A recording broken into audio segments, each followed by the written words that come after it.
I'm sure most of you here have, if not one, but most social media platforms such as TikTok, Snapchat, Instagram, Facebook, or Twitter. Social media has been around for about 2 decades, but became most popular in the last 10 years. It has become part of our daily routines. About 71% of people wake up in the morning and the first thing they do is look at their phone. Now, I won't lie, I am part of that 71%. Social media has aggravated Gen Z's mental health by cyberbullying, depression and suicide rates, as well as the way we interact with people in public. Some opponents may say that social media has brought people together and we have learned very many different things from across the world. As I may agree with that, it really hides the true reality of what has come from social media. Nevertheless, one of the many reasons mental health has been caused is by cyberbullying. Cyberbullying can be caused from harassment, spreading defamatory information, or private information, as well as social exclusion and cyberstalking. According to Amanda Giordano, cyberbullying has increased more often because of the lack of remorse and the fact there is no retaliation in the anonymity. Those who participate in this behavior feel less remorse or empathy towards those who are being received.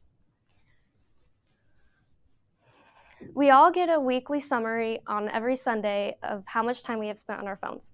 On average, the adult spends only 3.5 hours on their phone, whereas teenagers spend almost 8 hours on their phone. This just goes to prove that teenagers in the Gen Z population have more use on social media. According to the University of Utah Health, about 87% of females ages 15 to 24 have had increased suicide rates since 2019, or in the last 20 years, whereas males have had this in the same age range have increased 30% in the last 20 years. Although the suicide rates have declined recently, but that is only since 2019. We all know that social media is where you share only most of the highlights of your life. Rarely is it the lowlights, where you see like trips, weddings, or great celebratories for soccer games, football games, dance competitions, and such. Everybody experiences a little bit of FOMO. It stands for fear of missing out. This can cause social exclusion, where you feel self-doubt. It can cause anxiety and depression, and can cause more social media use. According to Help Guide, eye-to-eye contact is more prevalent than ever. It can boost your mood for looking at someone in the eyes who is caring.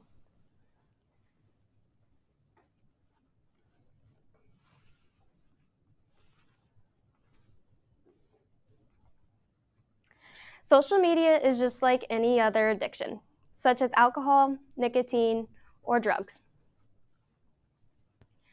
When you look at your phone or get a notification, you get the dopamine release in your brain. It's the same chemical that is released when you win the jackpot in the slot machine or taking a big bite of chocolate.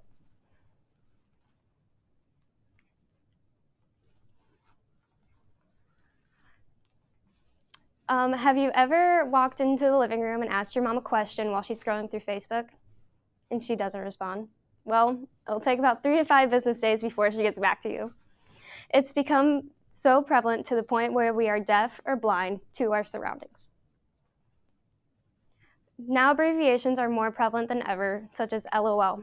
I don't think I would ever say laugh out loud in a normal everyday conversation. It's just become known as LOL. You can also see a lot about a person on their body language, such as smiling, crossed arms, and slouching, and also facial expressions, including my favorite, RBF.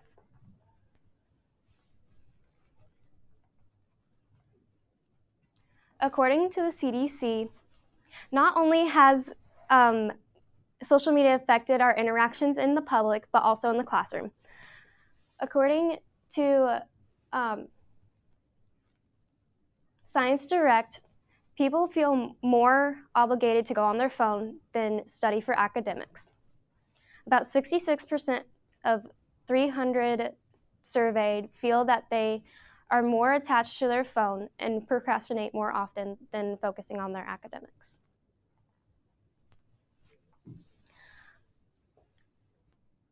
Today, I talked about how social media has aggravated Gen Z's mental health through cyberbullying, depression and suicide rates, as well as public interactions.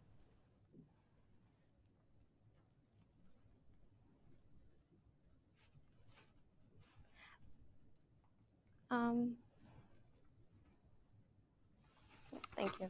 I forgot the rest of it.